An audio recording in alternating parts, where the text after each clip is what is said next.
প্রিয় শিক্ষার্থীরা, আশা করি সবাই ভালো আছো, সুস্থ আছো, নিরাপদ আছো।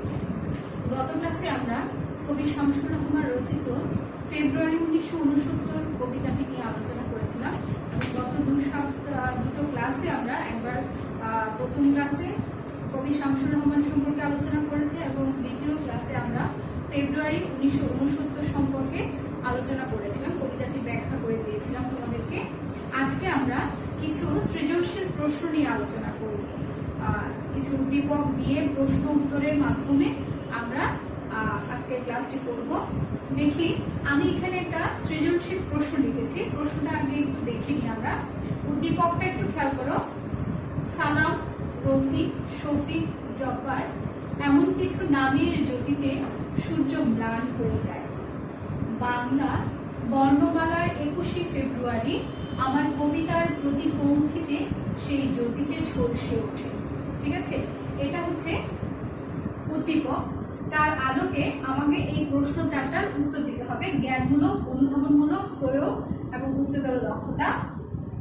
তো যখন পরীক্ষায় তোমাদেরকে কবিতার লাইন দেওয়া হয় বা কবিতার লাইন উদ্দীপক হিসাবে দিয়ে তোমাদেরকে যখন কোনো প্রশ্ন উত্তর লিখতে দেওয়া হয়, তোমরা দেখা যায় ঘাবড়ে যাও এবং ওটা অ্যান্সার খুব একটা ওটার উত্তর তোমরা করতেই চাও না। ঠিক আছে, কিন্তু এই কবিতার লাইন থেকে তুমি ঘাবড়ে যাবে বা এটা দেখে তুমি উত্তর দেবে না, তেমন কোনো সমস্যা এখানে নেই। একটু যদি বোঝার চেষ্টা করো তাহলে দেখবে কবিতার লাইনগুলো ব্যাখ্যা করে তোমার প্রশ্ন উত্তরগুলো দেওয়া খুবই সহজ হয়ে যায়। হ্যাঁ, আবার অনেকে করো যে পরীক্ষার খাতায় কাটার সময় আমরা যেটা দেখেছি, বেশিরভাগ ক্ষেত্রে দেখা যায় অনেকে কবিতার লাইনগুলো হুবহু তুলে দাও। এভাবে কবিতার লাইন হুবহু তুলে দেবে না। কবিতা উদ্দীপক কপি করার মতো কিছুই নেই। উদ্দীপক কপি করবে না, তুমি ওটা বুঝে তোমার মতামতের ভিত্তিতে, তোমার যুক্তির ভিত্তিতে যে লাইনগুলো তুমি লিখবে তাতেই তুমি নম্বর পাবে। কিন্তু তুমি উদ্দীপক যদি কপি করে লিখে দাও তাহলে সেই ক্ষেত্রে শিক্ষক তোমাকে কোনো নম্বর দিতে বাধ্য নয়। ঠিক আছে, এই জন্য বলবো উদ্দীপক কখনো কপি করে লেখার চেষ্টা করবে না। তুমি উদ্দীপকটা আগে বুঝবে, বুঝে তুমি যেটা বুঝেছো সেই আঙ্গিকেই তুমি লিখবে। এবং আরেকটা কথা বলে রাখি, কবিতার লাইন দিয়ে উদ্দীপক দিলে ঘাবড়ে যাও তোমরা, কিন্তু মনে রাখবে কবিতার লাইন যাই দেওয়া হোক, তোমার যে আলোচ্য বিষয় বা যে কবিতা থেকে বা যে প্রবন্ধ থেকে তোমাকে প্রশ্ন করা হয়েছে, কবিতার লাইনগুলো অবশ্যই সেই প্রবন্ধ, গল্প বা কবিতা সেগুলোর প্রাসঙ্গিক হিসেবে দেওয়া হবে। অপ্রাসঙ্গিক কোনো লাইন সেখানে দেওয়া হবে না। উদ্দীপকে যদি কবিতার লাইন দিয়ে উদ্দীপক করা হয়, ঠিক আছে, সৃজনশীল প্রশ্নে যদি উদ্দীপকটা কবিতার লাইন দিয়ে আসে, এরকম কবিতার লাইন দিয়ে আসে, তোমার যে প্রাসঙ্গিক থাকবে, প্রাসঙ্গিক যে বিষয়টা তোমার পাঠ্য বইয়ের যে বিষয়টির উপরে তোমাকে প্রশ্ন করা হয়েছে সেইটির উপরে প্রশ্নটা দেওয়া হবে বা উদ্দীপকটা দেওয়া থাকবে। কবিতার লাইনগুলো ওভাবেই তোমাকে দেওয়া হবে। অপ্রাসঙ্গিক কোনো কিছু দিয়ে তোমাকে কবিতার লাইনটা বা উদ্দীপকটা দেওয়া হয় না, সেহেতু তোমরা ভয় পাওয়ার কিছুই নেই। অর্থাৎ মনে করো আমরা ফেব্রুয়ারি 1969 করেছি, ঠিক আছে, এটা হচ্ছে ভাষা আন্দোলনের চেতনাকে নিয়ে গণ অভ্যুত্থানের কথা বলা হয়েছে। ঠিক আছে, এখন তোমাকে এমন কোনো উদ্দীপক দেওয়া হবে না বা এমন কোনো উদ্দীপকে কোনো কবিতার লাইন দেওয়া হবে না যেটা তোমার কবিতার রিলেটেড নয়। ঠিক আছে, বা কবিতার প্রাসঙ্গিকতা ছেড়ে অন্য কোনো বিষয় নিয়ে তোমাকে দেওয়া হবে না। তাহলে তোমাদের এত ঘাবড়ে যাওয়ার কোনো বিষয় এখানে নেই। ঠিক আছে, তাহলে আমরা এবার আসি প্রশ্ন উত্তরে। ক জ্ঞানমূলকের প্রশ্নে আছে কি দেখো। ফেব্রুয়ারি 1969 কবিতায় রৌদ্র কিসের প্রতীক? ঠিক আছে, এখানে দেওয়া আছে, দেখো একদম কবিতার শেষ লাইনে দেওয়া আছে, শিহরিত ক্ষণে ক্ষণে আনন্দে রৌদ্রে আর দুঃখের ছায়া। তাহলে রৌদ্র হচ্ছে কিসের প্রতীক? আনন্দের প্রতীক। ঠিক আছে, এরপর দেখো খ অনুধাবনমূলক প্রশ্ন। চতুর্দিকে মানবিক বাগান, কমল বন হচ্ছে তছনছ। আমি তোমাদেরকে গত ক্লাসে কিছু অনুধাবনমূলক প্রশ্ন দিয়েছিলাম, বলেছিলাম যে সেগুলো লিখে উত্তরগুলো আমাকে দেখাবে। দু একজন ছাড়া মনে হয় না কেউ লিখেছো। তো এভাবে হেলাফেলা করলে তো সেটা তোমাদেরই ক্ষতি। আশা করব আগামী ক্লাসে যে বাড়ির কাজগুলো তোমাদেরকে দেব অবশ্যই সেটা করে দেখাবে, ঠিক আছে? কারণ তোমরা যদি আমাদেরকে বাড়ির কাজগুলো করে দেখাও তাহলে তোমাদের ভুল ত্রুটি কোথায় আছে সেটা আমরা সংশোধন করতে পারবো। কিন্তু তোমরা যদি বাড়ির কাজ আমাদেরকে করে না দেখাও তাহলে তোমাদের কোথায় ভুল হচ্ছে, কোথায় তোমাদের সমস্যা থেকে গেল সেই বিষয়টা আমরা জানতে পারছি না। তাই আশা করব সবাই যে বাড়ির কাজটা দিব সেটা আমাকে করে দেখাবে। আমার খুব খারাপ লেগেছিল যে দু একটা মেয়ে ছাড়া কেউ দেখালো না, কিন্তু দেখা যায় ফার্স্ট ইয়ারের যদি আমরা কোনো ক্লাস দিই তাদেরকে যদি বলি যে এই বাড়ির কাজটা তোমরা করে দেবে, এরা চেষ্টা করে। তো তোমরা যেহেতু সেকেন্ড ইয়ার, তোমাদের আরো বেশি তৎপর হওয়ার দরকার আমি মনে করি, ঠিক আছে?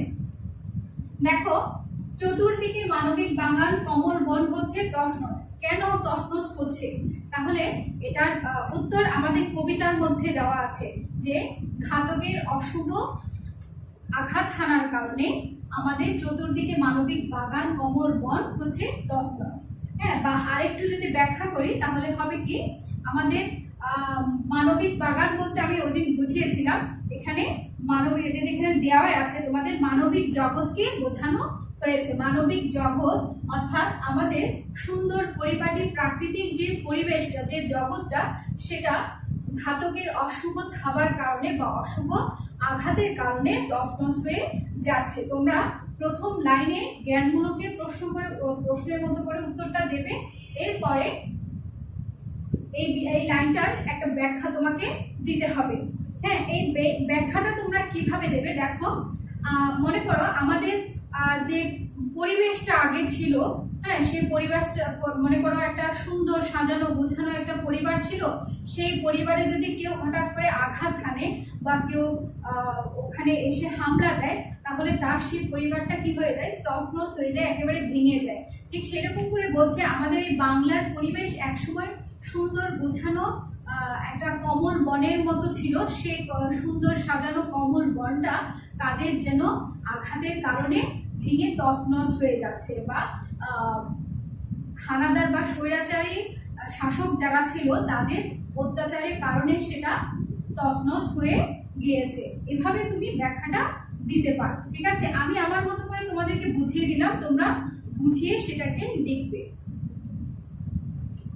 এরপর আসো, উদ্দীপকটি ফেব্রুয়ারি 1969 কবিতার কোন দিকটির প্রতিফলিত হয়েছে? ব্যাখ্যা করো। এটা হচ্ছে প্রয়োগের প্রশ্ন।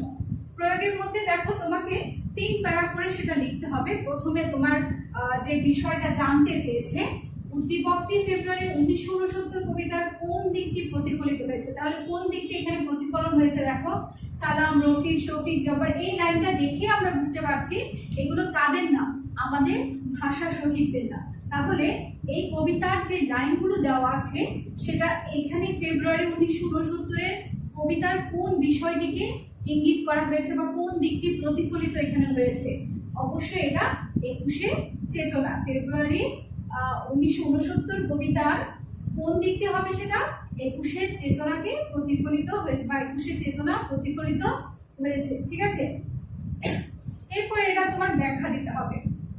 প্রথমে তুমি কিছু কথা লিখতে পারো, যেমন এখানে প্রত্যেকটা টিকার মধ্যে শব্দার্থ বা টিকার মধ্যে অনেকগুলো আমি সেজন্য তোমাদেরকে বলেছিলাম, এবং শব্দার্থ টিকা বা তোমার যে ইয়েটা দেওয়া থাকে, পাঠ পরিচিতি দেওয়া থাকে, পাঠ পরিচিতি এবং টিকাগুলো পড়লে তোমরা অনেক লাইন সেখান থেকে প্রয়োগ এবং উচ্চতর দক্ষতায় লিখতে পারবে। দেখো, তাহলে তুমি এখান থেকে লিখতে পারো যে মাতৃভাষা আমাদের খুবই প্রিয়, বা মাতৃভাষা প্রত্যেকটা মানুষের জন্য খুবই প্রিয়, এবং সেই ভাষা মান রক্ষা করার জন্য, সেই ভাষাকে টিকিয়ে রাখার জন্য আমাদের সন্তানরা কি করেছে, প্রাণ দিতে হয়েছিল। কত সালে? 1952 সালে। সেই 1952 সালে যে অসন্তোষ সৃষ্টি হয়েছিল আমাদের দেশে, মানে 1952 সাল থেকে ভাষা আন্দোলন দিয়ে শুরু হয়ে আমাদের যে আন্দোলন শুরু হয়েছিল সেটা 1969 সালে এসে গণ অভ্যুত্থানে পরিণত হয় বা গণ অভ্যুত্থানের জাগরণ হয়। সেই গণ আন্দোলনে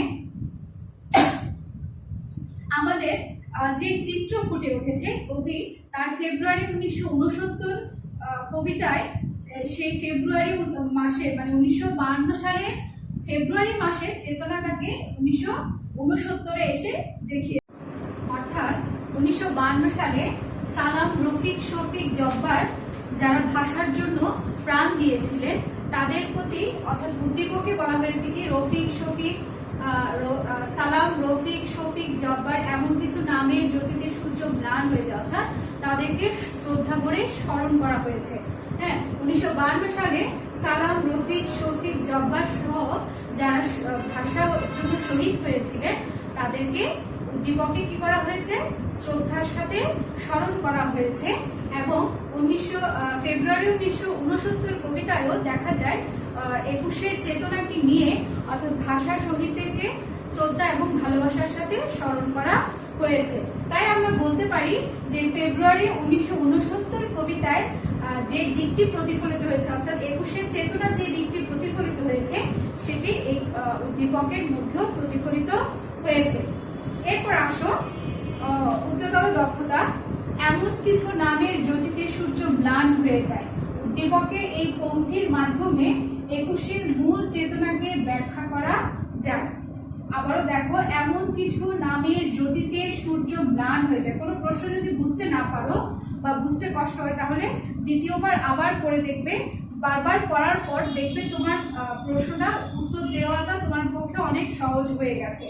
এমন কিছু নামের জ্যোতিতে সূর্য ম্লান হয়ে যায়।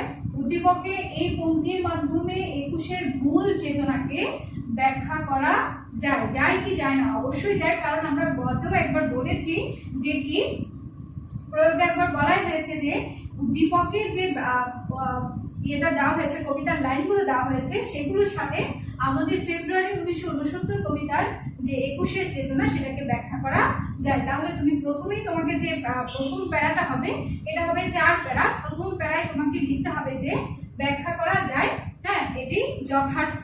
ঠিক আছে, মানে তোমার এই মতামতের সাথে তোমার কি আছে, হ্যাঁ আছে। ঠিক আছে, তাহলে তুমি লিখবে কি 21-এর মূল চেতনা ব্যাখ্যা করা যায়, উক্তিটি যথার্থ, এভাবে লিখবে আর কি। ঠিক আছে, এরপর দ্বিতীয় যে প্যারাটি তোমাকে লিখতে হবে সেটি তুমি প্রথম দিক থেকে কিছু সাজিয়ে লিখতে পারো। একদম প্রথম দিকে কিছু ঘটনা, যেমন এখানে তোমাদের দেওয়া আছে 1952 সালে ঐতিহাসিক রাষ্ট্রভাষা আন্দোলনের ক্রমধারায় ছাত্র অসন্তোষকে কেন্দ্র করে গড়ে ওঠা। এটা হচ্ছে বুঝি তাই 1969 থাবার সম্মুখে যে টিকাটি দেওয়া আছে সেই টিকার মধ্যে প্রথম দিকে যে লাইনগুলো আছে সেগুলো দিয়ে তোমরা উচ্চতর দক্ষতা দ্বিতীয় প্যারাটা শুরু করতে পারো। বা তুমি দিতে পারো যে 1952 সালে, হ্যাঁ, আমাদের ভাষার জন্য আন্দোলন শুরু হয়েছিল।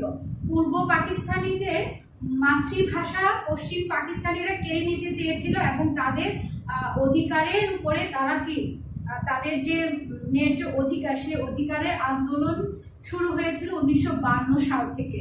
হ্যাঁ, তারা আমাদের উপরে, পশ্চিম পাকিস্তানিরা আমাদের উপরে শোষণ নির্যাতন চালিয়েছিল। এরকম অনেক রকম কথা তোমরা ভাষা আন্দোলনের সময়কার কিছু কথা এখানে তুলে ধরতে পারো। এবং সেই পরিপ্রেক্ষিতে ছাত্র এবং সাধারণ জনগণ ক্ষেপে ওঠে। 52 সালের 21শে ফেব্রুয়ারি দিন ছাত্র সমাজ বা সাধারণ মানুষ 144 ধারা ভঙ্গ করে রাজপথে নেমে আসে এবং তাদের উপরে গুলি বর্ষণ করা হয়েছিল। এবং সেই গুলিতে নিহত হয় কে? সালাম, রফিক, শফিক, জব্বার সহ আরো অনেকে। এরপর তুমি উদ্দীপকের একটু ব্যাখ্যা দিতে পারো। উদ্দীপকে কি বলেছে দেখো, উদ্দীপকে যেটা দেওয়া আছে সেটা হচ্ছে কি যে ওনার কবিতার প্রতিটি পংক্তির মাধ্যমে বা প্রত্যেকটি ভাষার মাধ্যমে 21-এর চেতনাটা যেন কি আরো উজ্জ্বল হয়ে উঠেছে। হ্যাঁ, মানে 21-এর চেতনার মাধ্যমে বা ওদের কথা বলার মাধ্যমে মনে হচ্ছে, কবির মনে হচ্ছে যে তার কবিতার প্রতিটি পংক্তি যেন আরো উজ্জ্বল থেকে উজ্জ্বলতর হয়ে উঠেছে। যদি ঝলসে উঠে, মানে এটার মাধ্যমে বোঝানো হচ্ছে যে কি তার কবিতার লাইনগুলো আরো সুন্দর হয়ে ফুটে উঠেছে। আমাদের 1969 কবিতার মধ্যেও আমরা দেখতে পাই ভাষা আন্দোলনের সময় যে সংগ্রামী চেতনা জেগেছিল বা জেগে উঠেছিল, সেই সংগ্রামী চেতনার আলোকে কবি 1969 সালে গণঅভ্যুত্থানকেও তুলনা করেছেন। যেমন এখানে কবিতার লাইনের মধ্যে দেওয়া আছে, আবার সালাম নামে রাজপথে শূন্যে ধরে ফ্ল্যাগ, বরকত বুকপাতে ঘাতকের থাবার সম্মুখে। অর্থাৎ সালাম সেই সময় যেভাবে সংগ্রামী চেতনা নিয়ে রাজপথে নেমেছিল, যেভাবে ব্যাগ হাতে নিয়ে তার অধিকার আদায়ের দাবিতে বা তার ভাষার মুখের ভাষা রক্ষা করার দাবিতে রাজপথে নেমেছিল, বরকত যেভাবে সাহসের সাথে ঘাতকের থাবার সম্মুখে তার বুক পেতে দিয়েছিল, ঠিক সেভাবেই যেন 1969-এ এসেও জনগণ আবার ঠিক এক হয়ে সোচ্চার হয়ে রাজপথে নেমে নিজের প্রাণ দিয়ে হলেও অধিকার আদায় করে নিতে চেষ্টা করছে, আবারও সংগ্রামী হয়ে উঠেছে। শোষণের বিরুদ্ধে, নির্যাতনের বিরুদ্ধে, অত্যাচারের বিরুদ্ধে তারাও সোচ্চার হয়ে উঠেছে। 1952 সালে যে অসন্তোষ আমাদের সাথে সৃষ্টি হয়েছিল পশ্চিম পাকিস্তানিদের সাথে, সেই অসন্তোষ 1969 সালে এসে গণ আন্দোলনে বা গণ অভ্যুত্থানে রূপ নেয়। ঠিক আছে, এভাবে তুমি এই ব্যাখ্যাগুলো দিতে পারো। মানে অর্থাৎ প্রথমে তুমি তোমাকে যে কথাটা এখানে দেওয়া হয়েছে সেটি তোমার সাথে যুক্তিকতা আছে কিনা বা তোমার পাঠ্য আলোচ্য যে বিষয়টি আছে সেটির সাথে মিল আছে কিনা সেটা তুমি তোমার মতামতটা জানাবে। এরপর তুমি কিছুটা অংশ উদ্দীপক থেকে দিতে পারবে, কিছুটা লাইন তুমি তোমার মতো করে ব্যাখ্যা করবে, কবিতার লাইন কিন্তু তুলে দেওয়া যাবে না। ঠিক আছে, তারপর হচ্ছে তুমি 1969 সালে যে ব্যাখ্যা তোমার এখানে দেওয়া আছে, টিকার মধ্যে দেওয়া আছে, পাঠ পরিচিতির মধ্যে দেওয়া আছে। দেখো এখানে দেওয়া হয়েছে 1969-এ পাকিস্তানি শাসক গোষ্ঠীর বিরুদ্ধে তৎকালীন পূর্ববঙ্গে যে গণ আন্দোলন সূচনা হয়েছিল, কবিতাটি সেই গণজাগরণের পটভূমিতে রচিত।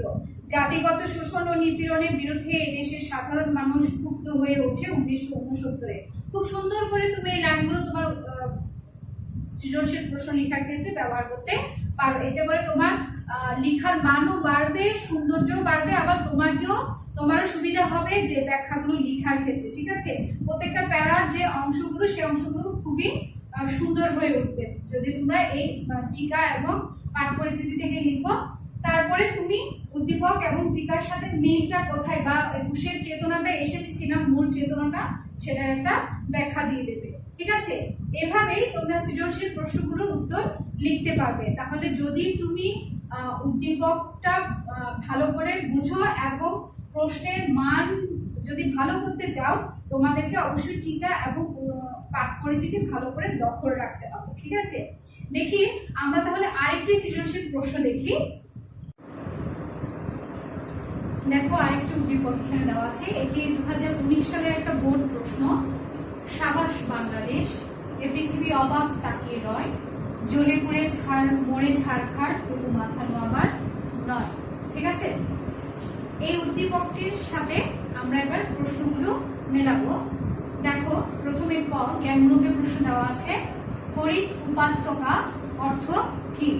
হরিত উপত্যকা শব্দের অর্থ হচ্ছে সবুজ দেশ, কিন্তু আমাদের কবিতায় হরিত উপত্যকা শব্দের অর্থ হচ্ছে পূর্ব বাংলা অর্থাৎ বর্তমান বাংলাদেশ। সালামের মুখ আজ তরুণ শ্যামল পূর্ব বাংলা। সালামের মুখ আজ তরুণ শ্যামল পূর্ব বাংলা বলতে কি বোঝানো হয়েছে? প্রথমে এক লাইনে জ্ঞানমূলকের মতো করে উত্তরটা দিতে হবে। তো সেই জায়গায় তোমরা লিখতে পারো যে 1952 সালে ভাষা শহীদ সালামের আত্মত্যাগের যে আত্মত্যাগ না, সালামের মুখ আজ তরুণ শ্যামল পূর্ব বাংলা বলা হয়েছে। তো তোমরা লিখবে যে 1952 সালে ভাষা শহীদ সালামের যে সংগ্রামী চেতনা বা যে দৃপ্ত চেতনা নিয়ে ভাষা আন্দোলন করেছিলেন, সেই ভাষা আন্দোলনের প্রতিছবি পূর্ব বাংলায় ফুটে উঠেছে বা সেই দৃপ্ততা ফুটে উঠেছে, তাই এটি আলোচনা করা হয়েছে বা এই উক্তিটি বলা হয়েছে। ঠিক আছে, এরপর তুমি ব্যাখ্যা দিতে পারো যে 1952 সালে আমাদের বাংলা ভাষার আন্দোলনে বা রাষ্ট্রভাষা রক্ষার দাবিতে ভাষা শহীদ যারা ছিলেন তাদের মধ্যে একজন হচ্ছে গিয়ে সালাম নিজের জীবনের বিনিময়ে আমাদেরকে মাতৃভাষা বাংলা ভাষা দিয়ে গিয়েছিল। এবং 1969 সালে এসে কবিতার মধ্যে আমরা দেখতে পাই যে সালামের মতো যে তরুণেরা আছে বা যে তরুণরা 1969 সালে গণ আন্দোলনে বা গণ অভ্যুত্থানে অংশগ্রহণ করেছিল, তাদের সবাইকে দেখে মনে হচ্ছিল বা তাদের মুখ দেখে মনে হচ্ছিল যে শ্যামল পূর্ব বাংলা আবার কি ওই সালামের মুখের মতো ভেসে উঠেছে। ঠিক আছে, সালামের মুখ আজ তরুণ শ্যামল পূর্ব বাংলা, অর্থাৎ পূর্ব বাংলায় ওই তরুণদের দীপ্ত চেতনা বা সংগ্রামী চেতনাটার কারণে সতেজ হয়ে উঠেছে, এটি এখানে প্রকাশ করা হয়েছে। এরপর দেখো, উদ্দীপকের সাথে ফেব্রুয়ারি 1969 কবিতার কোন অংশের সাদৃশ্য রয়েছে আলোচনা করো। ঠিক আছে, আমরা আগে যে উদ্দীপকটা পড়েছিলাম সেটি হচ্ছে 21-এর চেতনা ছিল। এটা কিরকম দেখো, সাবাস বাংলাদেশ, এ পৃথিবী অবাক তাকিয়ে রয়, হ্যাঁ, জ্বলে পুড়ে মরে ছারখার তবু মাথা নোয়াবার নয়। তাহলে এই উদ্দীপকটা পড়ে আমরা কবিতার ফেব্রুয়ারি 1969-এর কোন চেতনার প্রকাশ আমরা এখানে দেখতে পাই? অবশ্যই এখানে সংগ্রামী চেতনার প্রকাশ দেখতে পাই। ঠিক আছে, অর্থাৎ উদ্দীপকের মধ্যে দেওয়া আছে যে জ্বলে পুড়ে মরে ছারখার হয়ে যাবে তবু বাঙালি কারো কাছে মাথা নোয়াবে না। হ্যাঁ, এভাবে তুমি ব্যাখ্যাটা দিতে পারো যে বাঙালি তার অধিকার আদায়ের দাবিতে বা অধিকার আদায় করার জন্য দরকারে হলে তার প্রাণটিও দিয়ে দেবে, তবুও কারো কাছে মাথা নোয়াবে না বা মাথা নিচু করবে না।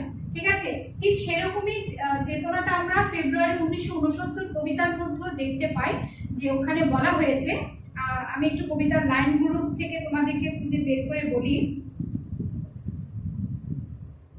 এখানে আছে যেমন, আমি আর আমার মতো বহু লোক রাত্রিদিন ভুলঞ্চিত ঘাতকের আস্তানায়, কেউ মরা, কেউ আত্মরা, কেউ বা ভীষণ জেদি দারুণ বিপ্লবে ফেটে পড়া। কাউকে মেরে ফেলছে, কাউকে আত্মরা করে রাখছে, কেউ বা ভীষণ জেদি হয়ে বিপ্লবে ফেটে পড়ছে, মানে তার অধিকার আদায়ের জন্য সে বিপ্লবে কি ফেটে পড়ছে, তাই বলছে। আবার বলছে কি দেখো, আবার সালাম নামে রাজপথে শূন্যে তোলে প্রায় পর্বত বুকপাতে ঘাতকের থাবার সম্মুখে, সালামের চোখ আজ আলোচিত ঢাকা, সালামের মুখ আজ তরুণ শ্যামল পূর্ব বাংলা। দেখলাম রাজপথে, দেখলাম আমরা সবাই জনসাধারণ, দেখলাম সালামের হাত থেকে নক্ষত্রের মতো ঝড়ে অবিরত অবিনাশী বর্ণমালা। এই কবিতার লাইনগুলোর মাধ্যমে প্রকাশ পাচ্ছে কি, সালাম বরকত বলে লেখক যাদেরকে উল্লেখ করেছেন তারা হচ্ছে ওই 1952 সালের ভাষা শহীদদের মতো যে তরুণেরা রাজপথে নেমে আজকে আন্দোলন করছে মানুষের অধিকার আদায়ের দাবিতে, তাদেরকে কবি সালাম বরকতের সাথে তুলনা করেছে। ঠিক আছে, তাহলে আমরা বলতে পারি যে উদ্দীপকের যে সংগ্রামী চেতনার প্রকাশ আমরা পেয়েছি, আমাদের ফেব্রুয়ারি 1969 কবিতায়ও আমরা সেই সংগ্রামী চেতনার প্রকাশ দেখতে পাই। এরপর দেখো, উদ্দীপকটি ফেব্রুয়ারি 1969 কবিতার মর্ম। উদ্দীপকের যে ব্যাখ্যাটি দেওয়া আছে, সাবাস বাংলাদেশ, এ পৃথিবী অবাক তাকিয়ে রয়, জ্বলে পুড়ে মরে ছারখার তবু মাথা নোয়াবার নয়। অর্থাৎ এখানে প্রকাশ পাচ্ছে যে বাঙালি তার অধিকার আদায়ের দাবিতে যুগ যুগ ধরে সংগ্রাম করে এসেছে। 1952 সালে ভাষার জন্য সংগ্রাম করেছে, 1969-এ অধিকার আদায়ের দাবিতে সংগ্রাম করেছে, আবার দেখা যায় 1971 সালে স্বাধীনতার জন্য সংগ্রাম করেছিল। ঠিক আছে, তাহলে বোঝা যাচ্ছে যে বাঙালি জ্বলে পুড়ে পড়ে ছারখার হয়ে যাবে তবুও কারো কাছে মাথা নোয়াবে না। তাই কবি বলছে কি, সাবাস বাংলাদেশ, এই পৃথিবী এই বাঙালির দিকেই অবাক হয়ে তাকিয়ে রবে। ঠিক আছে, আবার আমরা ফেব্রুয়ারি 1969 এসে দেখতে পাই এই সংগ্রামী চেতনাটাই এই কবিতায় ফুটে উঠেছে, কিন্তু পুরোপুরি যে বিষয়টা, যে বক্তব্যটা আমরা ফেব্রুয়ারি 1969 কবিতায় পাই সেটি কি সম্পূর্ণ প্রকাশ পেয়েছে? পাইনি। কেন পাইনি? কারণ ফেব্রুয়ারি 1969 কবিতায় আমরা দেখতে পাই 1952 সালের 21শে ফেব্রুয়ারি চেতনাটাকে তুলে ধরা হয়েছে। সালাম, রফিক, শফিক, জব্বার বা বরকত, বিশেষ করে সালাম এবং বরকতের কথা বলা হয়েছে, সালাম বরকতের কথা বলা হয়েছে, কিন্তু আমরা যে উদ্দীপকটা এখানে দেখছি সেই উদ্দীপকে এরকম কোনো ঐতিহাসিক চেতনার প্রকাশ নেই। ঠিক আছে, তাই বলা হচ্ছে উদ্দীপকটি ফেব্রুয়ারি 1969 কবিতার মর্মমালিকে পুরোপুরি ধারণ করে না। ঠিক আছে, অর্থাৎ উদ্দীপকে যেটি দেওয়া আছে সেটি হচ্ছে বাঙালির সংগ্রামী চেতনা, এবং সেটি ফেব্রুয়ারি 1969 কবিতায়ও আমরা পেয়েছি যে একটা সংগ্রামী চেতনার প্রকাশ আমরা দেখতে পেয়েছি কবিতায়ও। কিন্তু ফেব্রুয়ারি 1969 কবিতায় যে একটা ঐতিহাসিক চেতনা রয়েছে 21শে ফেব্রুয়ারি নিয়ে, সেরকম কোনো ঐতিহাসিক চেতনা আমরা উদ্দীপকে দেখতে পাইনি। তাই বলা হচ্ছে যে উদ্দীপকের সাথে আমাদের ফেব্রুয়ারি 1969 পুরোপুরি মিল নেই। ঠিক আছে, এভাবে তোমরা প্রশ্নের ধাপগুলো আস্তে আস্তে একটার পর একটা করে লিখবে। ঠিক আছে, আগামী ক্লাসে এই আজকে যে দুটি সৃজনশীল নিয়ে তোমাদের সাথে আলোচনা করেছি, এই দুটি সৃজনশীল নিয়ে তোমরা আমি যে আলোচনা করেছি সেই আলোচনার ভিত্তিতে তোমরা লিখবে, এবং আমি আশা করব অবশ্যই তোমরা লিখে আমাকে কমেন্ট বক্সে ছবি তুলে পাঠাবে। হ্যাঁ, কারণ তোমরা যদি আমাকে পাঠাও তাহলে আমি জানতে পারবো বা বুঝতে পারবো যে তোমাদের কোন জায়গায় সমস্যা রয়ে গেছে এখনো। ঠিক আছে, কোথাও ভুল ত্রুটি হলে সেটা তোমাদেরকে জানিয়ে দিতে পারবো। এরপরে আগামী ক্লাসে আমরা 52 দিনগুলি পড়বো শেখ মুজিবুর রহমানের। সে পর্যন্ত তোমরা ফেব্রুয়ারি 1969 এই দুটো সৃজনশীল এই দুটি লিখে আমাকে কমেন্ট বক্সে অবশ্যই ছবি তুলে জানাবে। ধন্যবাদ সকলকে।